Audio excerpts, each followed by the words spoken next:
Grâce au point du nul ramené de Sochaux, Nancy 17e est sorti de la zone rouge et a interrompu une série de 4 défaites de rang. Mais la situation des Lorrains reste précaire et le besoin de prendre des points est réel tant la marge sur les équipes du bas de tableau est infime.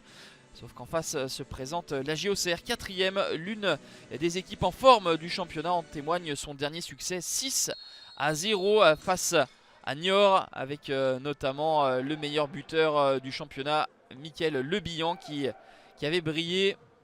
13 buts en 14 matchs pour Mickaël Lebihan. Mais ce sont les Lorrains qui se procurent la première occasion avec cette frappe de Kenny Rocha Santos claquée par Donovan Léon.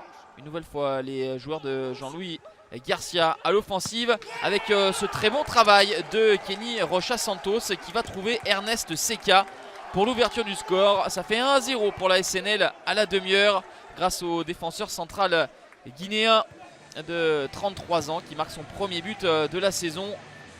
Petit numéro d'équilibriste du Cap-Verdien Rocha Santos. Et Seka qui valide la bonne demi-heure des Lorrains. Mais derrière, une minute plus tard, Mathias Autrette va égaliser.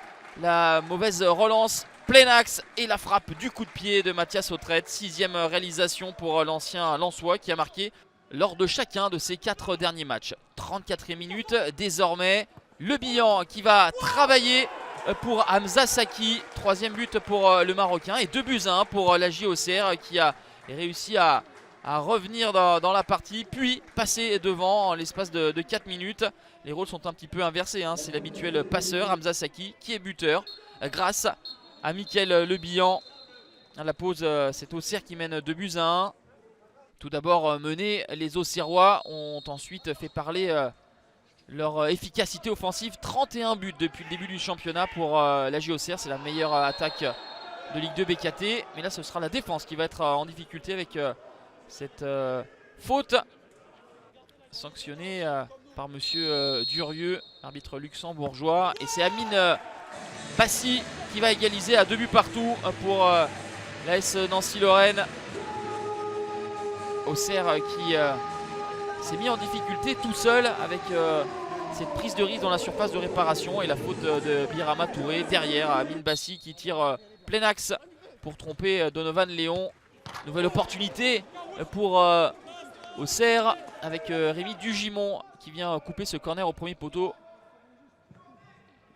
Les hommes de Furlan qui poussent, qui vont avoir des opportunités en fin de rencontre.